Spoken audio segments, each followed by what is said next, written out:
नमस्कार दोस्तों, मैं राजकुमार मौर्य आर के मौर्य क्लासेस में आपका स्वागत है। इस वीडियो के माध्यम से व्यावसायिक सांख्यिकी से संबंधित प्रश्न पत्र उपलब्ध करा रहे हैं। आपको नई शिक्षा नीति के आधार पर प्रश्न के बारे में बताने जा रहे हैं।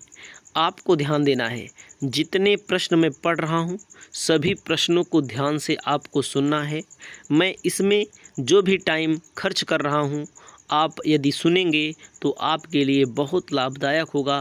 पेपर देने जाएंगे तो अधिकतम अंक आपको यहाँ से मिलने की पूरी संभावना है, 100%। तो आपको ध्यान देना है। आपके सामने प्रश्न पत्र आ चुका है। द्वितीय प्रश्न पत्र कहा जा रहा है।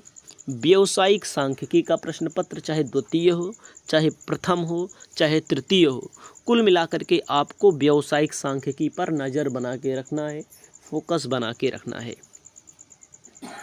कहा गया है नोट, सभी खंडों के उत्तर निर्देशानुसार दीजिए। जो निर्देश में कहा रहेगा वही उत्तर आपको देना है, वैसे ही उत्तर देना है। ग्राफ पेपर, गणितीय तालिका और सरल कैलकुलेटर का प्रयोग किया जा सकता है, कोई दिक्कत नहीं। कैलकुलेटर बीकॉम के पेपर में अलाउड है, व्यावसायिक सांख्यिकी में, अकाउंट में आप जानते ही हैं। ना जानते हो तो जान लीजिए, कैलकुलेटर चलाना सीख लीजिए, खरीद लीजिए। कहा गया है खंड आ, निम्न लिखित सभी प्रश्नों के उत्तर दीजिए। प्रत्येक प्रश्नों का उत्तर 50 शब्दों में। देखो, आपके पेपर में कहा रहेगा कितने प्रश्नों का उत्तर देना है। ये मैं कहा है सभी, लेकिन आपके पेपर में कह सकता है किन्हीं 3, किन्हीं 5, ठीक है। तो याद रखना हमारी बात को। प्रत्येक प्रश्न का उत्तर लगभग 50 शब्दों में। 50 शब्दों का मतलब होता है जो आपको पेपर में कॉपी मिलेगी, एक पेज में छोटे छोटे क्वेश्चन के उत्तर 2 लिखने पड़ेंगे आपको। पहला कहा गया है सांख्यिकी की परिभाषा दीजिए। अगर आप व्यावसायिक सांख्यिकी का पेपर देने जा रहे हैं तो जाहिर सी बात है सांख्यिकी की परिभाषा आपको लिखनी पड़ेगी, आपको याद होनी चाहिए, ठीक है। तो अगर आप कोचिंग पढ़ना चाहते हैं व्यावसायिक सांख्यिकी की एक एक क्वेश्चन लाइन से, तो आप हमारे मोबाइल एप्लीकेशन आर के मौर्य कॉमर्स क्लासेस को डाउनलोड कर लेंगे और वहाँ से आपको महत्वपूर्ण बिंदुओं पर क्लास मिल जाएगी। पूरी क्लास मिलती है हमारे यहाँ। समंक क्या है? समंक मतलब आंकड़ा, डाटा क्या है। कहा है सतत श्रेणी के लिए बहुलक का सूत्र लिखिए। बताओ, बहुलक का सूत्र, मीन मीडियन मूड मतलब बहुलक का सूत्र आपको लिखना है। अगला है समग्र क्या है, अपकिरण क्या है, निर्देशांक से आप क्या समझते हैं, काल श्रेणी का आशय बताइए। गारंटी देता हूँ कभी भी पेपर देने जाएंगे इन्हीं में से कई प्रश्न आपको मिलेंगे। सांख्यिकी के जनक कौन माने जाते हैं? ध्यान दीजिएगा, आपको दिखा रहा हूँ ऐसे क्वेश्चन पूछे जाते हैं, ऐसे आपको तैयारी करनी है। इसका उत्तर का अलग से वीडियो है, अलग से पूरी क्लास है। बिंदु रेखीय प्रदर्शन के 5 लाभ बताइए। सारणियन से आप क्या समझते हैं? Very good. आइए आप खंड बा पर सभी प्रश्नों के उत्तर दीजिए। प्रत्येक प्रश्नों का उत्तर 200 शब्दों में हो। 200 शब्द। 200 शब्द का मतलब अगर आप थ्योरी लिखेंगे तो 2 पेज लिखना पड़ेगा। अगर आप न्यूमेरिकल बनाएंगे तो न्यूमेरिकल तो एक ही पेज में आ जाएगा। तो न्यूमेरिकल आना चाहिए आपको, न्यूमेरिकल से टाइम आपका बच सकता है। सांख्यिकी की सीमाएं समझाइए। देखिए, सांख्यिकी से आशय, सांख्यिकी की विशेषताएं, सांख्यिकी की सीमाएं, आपको तैयार होना चाहिए। सांख्यिकी के क्षेत्र, सांख्यिकी के उद्देश्य, तो यहाँ से क्वेश्चन आते हैं। अब देखो, निम्न समंकों से अज्ञात पद ज्ञात करिए। अंक दिया है 10, 15, 20, अज्ञात है। जो यक्ष लिखा है वहाँ पर क्या होगा? 20 है, यक्ष है, 30 है और 40 है। छात्रों की संख्या 3, 6, 8, 10, 7, 6। देखो, समांतर माध्य निकाल कर दिया गया है, यक्ष बार निकाल कर दिया गया है 24.5। समांतर माध्य का सूत्र लगेगा। क्वेश्चन बड़ा आसान है। मैं यहाँ क्वेश्चन का उत्तर नहीं बता रहा हूँ, लेकिन आप समझिए ऐसे क्वेश्चन पेपर में पूछे जाते हैं जो आपके लिए बहुत आसान है। अगर आपने थोड़ा बहुत ध्यान से पढ़ा होगा किसी भी स्टूडेंट ने तो इसको सॉल्व कर देगा। तीसरा नंबर, प्राथमिक एवं द्वितीयक समंक में अंतर आपको लिखना है। पेपर में हर साल एक बार नहीं 1000 बार पेपर में पूछा जाता है प्राथमिक समंक द्वितीयक समंक क्या होता है, तो आपको तैयार कर लेना है, याद रखना है। अंतर लिखना है, अंतर भी पूछा जाता है, प्राथमिक समंक द्वितीयक समंक से आसे पूछा जाता है विषय, ठीक है। अगला है मध्यका की गणना करिए। पद मूल्य दिया है 7, 5, 6, 8, 10, 9, आवृत्ति 3, 4, 7, 2, 5, 8। मध्यका निकालना है। पहले इसे आरोही क्रम में करना पड़ेगा, फिर इसे आपको मध्यका निकालना पड़ेगा। तो बड़ा आसान क्वेश्चन है, ध्यान दीजिएगा। अगला है चौथा, निम्न आंकड़ों से उच्चतर चतुर्थक ज्ञात करिए। वर्ग दिया है 0 से 10, 10 से 20, 20 से 30, 30 से 40, 40 से 50। आवृत्ति दिया है 3, 8, 20, 12, 7। उच्चतर चतुर्थक का मतलब समझते हैं? Q3, Q1 इसे बोला जाता है। आपको ध्यान देना है। अथवा मान लीजिए वो वाला नहीं कर पाते हो, बहरहाल बहुत आसान है, करना चाहिए स्टूडेंट को। अगर नहीं करते हैं तो जान लीजिए कि आप लापरवाही कर रहे हैं। द्वितीय समंकों को संकलित, मतलब कौन कौन सी रीतियां हैं जो द्वितीय समंक द्वितीय आंकड़े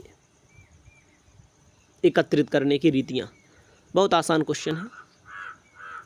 अपकिरण मापने की विधियां कौन कौन सी हैं, अपकिरण वाला चैप्टर मैंने पढ़ाया है, पूरा एक एक क्वेश्चन पढ़ाया है। अगला है निम्न आंकड़ों के लिए मध्यका से माध्य विचलन निकालिए। मध्यका से माध्य विचलन, पहले मध्यका निकालनी पड़ेगी, फिर माध्य विचलन निकालना पड़ेगा। बहुत आसान है। छठा नंबर कहता है सांख्यिकी के प्रकृति एवं क्षेत्र की विवेचना कीजिए, अथवा निर्देशांकों के महत्व एवं सीमाओं की विवेचना कीजिए। ध्यान दीजिएगा, सांख्यिकी से संबंधित जो चैप्टर है व्यावसायिक सांख्यिकी, यहाँ से बहुत सारे प्रश्न पूछे जाते हैं। मैंने आपको सबूतों से सहित दिखा दिया। निर्देशांकों के महत्व एवं सीमाओं की विवेचना करना है। निर्देशांक से संबंधित क्वेश्चन पूछे जाते हैं। अब खंडसा पर आइए, जो स्टूडेंट इसी को तैयार कर लेगा काफ़ी क्वेश्चन यहीं से मिल जाएंगे आपको। खंडसा, किन्हीं 2 प्रश्नों के उत्तर दीजिए, प्रत्येक प्रश्नों का उत्तर लगभग 500 शब्दों में हो। पहला, निम्न सारणी से प्रमाप विचलन एवं उसका गुणांक आपको याद रखना है। 500 शब्द से अच्छा है भैया प्रमाप विचलन निकाल दो। प्रमाप विचलन का सूत्र इसमें लगेगा, रूट के अंदर sigma FD² x/n, direct method का सूत्र लगेगा। मिड वैल्यू निकाल लेना है, इसका dx निकाल लेना है। बहुत आसान है। अब आपको यहाँ पर सॉल्व तो करना बता नहीं रहे, यहाँ पर केवल हम बताने का मतलब है कैसे पेपर पूछा जाता है। 8वां नंबर है भारत में कृषि समंकों की प्रकृति, स्रोत और सीमाओं की विवेचना करना है। आंकड़ों से आपको निम्न आंकड़ों से पति पत्नियों के मध्य कार्ल पियर्सन का सहसंबंध गुणांक ज्ञात करना है। पति की आयु दी है वर्षों में, पत्नी की आयु दी है। कार्ल पियर्सन का सहसंबंध गुणांक हर साल पेपर में पूछा जाता है, बिना किसी से पूछे इसको तैयार कर लेना है आपको। अगर आपका तैयार नहीं है तो हमारे पास पूरा पेड कोर्स उपलब्ध है, यूट्यूब पर भी वीडियो उपलब्ध है फ्री में भी। लेकिन आप यदि अच्छे से पढ़ना चाहते हैं तो आप पेड कोर्स खरीदेंगे तो आपको नाम मात्र के शुल्क में पूरी तैयारी करवा देंगे। 10वां नंबर कहता है प्रश्नावली किसे कहते हैं। अनुसूची हर साल पेपर में पूछा जाता है। प्रश्नावली क्या है, अनुसूची क्या है, बनाते समय सावधानी का रखना चाहिए। प्रश्नावली के प्रारूप बताइए और अनुसूची के प्रकार बताइए, वो प्रारूप बताना होता है। और फिशर का एक क्वेश्चन हर साल पूछा जाता है। यहाँ पर गड़बड़ी हो गई है, थोड़ा से गड़बड़ी के आगे पीछे हो गया। 11वां नंबर फिशर का सूचकांक। अब आप देखिए, आधार वर्ष दिया है, चालू वर्ष दिया है, सूत्र फिशर का याद होना चाहिए, खटाक से क्वेश्चन लग जाएगा। अब देखिएगा द्वितीय प्रश्न पत्र फिर है। मैंने एक प्रश्न पत्र नहीं 2 दिए हैं ताकि स्टूडेंट को विश्वास हो कि हाँ पेपर में पूछा जाता है। देखिए काफ़ी आप मिलाएंगे तो मिलेगा भी काफ़ी क्वेश्चन। आपको ध्यान देना है। किन्हीं तो यह प्रश्न पत्र 3 खंडों में विभाजित है, खंड आ और खंड बा और खंड सा। आपको ध्यान देना है। खंड आ, खंड ब और खंड सा में विभाजित है। उसके बाद क्या कहा गया है?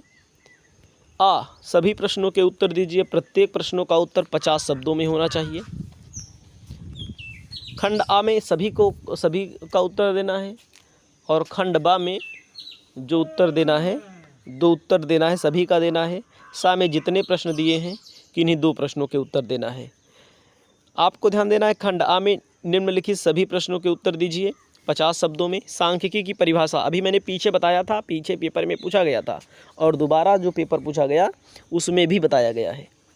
सांख्यिकी की परिभाषा आपको जानकारी होनी चाहिए, जानकारी नहीं है तो जानकारी करिए, याद करिए। अगर सांख्यिकी के जन्मदाता, देखो दूसरा प्रश्न, ये भी क्वेश्चन पिछले साल पूछा गया था। ऐसे ही पेपर में आपके पूछे जाएंगे, इसको आप हमारी बातों को ध्यान रखिएगा, ठीक है। अगला आपको ध्यान देना है, प्रतिचयन क्या है। प्रतिचयन मतलब आप समझ सकते हैं, यहाँ पर प्रतिचयन से क्वेश्चन पूछा जाता है, समग्र से क्वेश्चन पूछा जाता है, समंक से संबंधित क्वेश्चन पूछा जाता है। माध्यिका की परिभाषा दीजिए। समांतर माध्य, माध्यिका, बहुलक से संबंधित, जैसे उसमें बहुलक का सूत्र पूछा था पीछे आपने को मैंने जो दिया था, और यहाँ पर माध्यिका की परिभाषा पूछ रहा है, कोई बात नहीं है।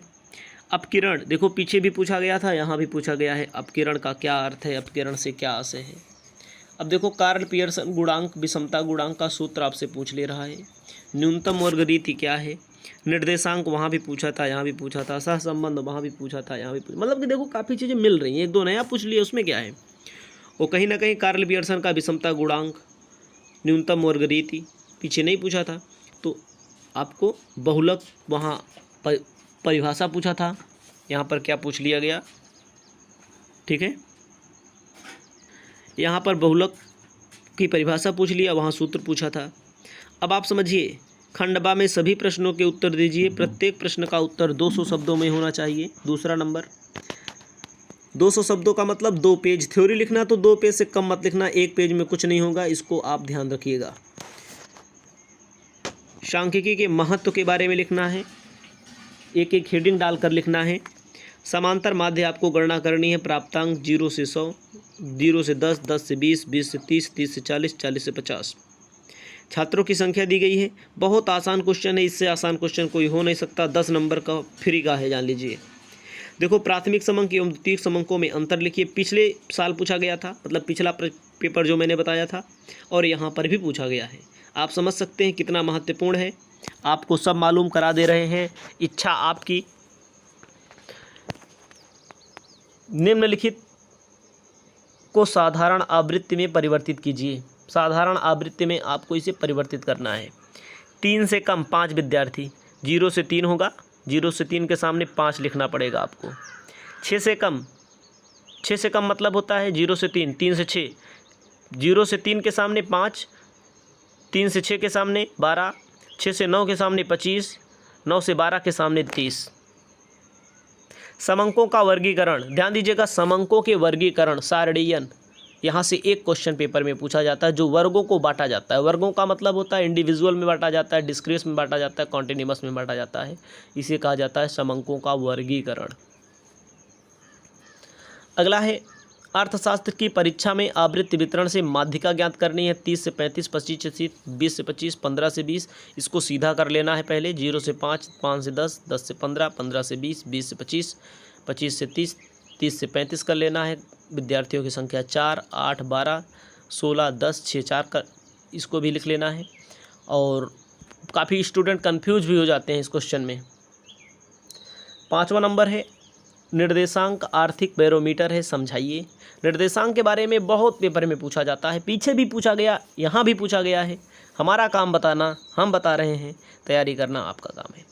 समंकों से विचरण गुणांक आपको ज्ञात करना है, आपको ध्यान देना है, विचरण गुणांक ज्ञात करके बताना है।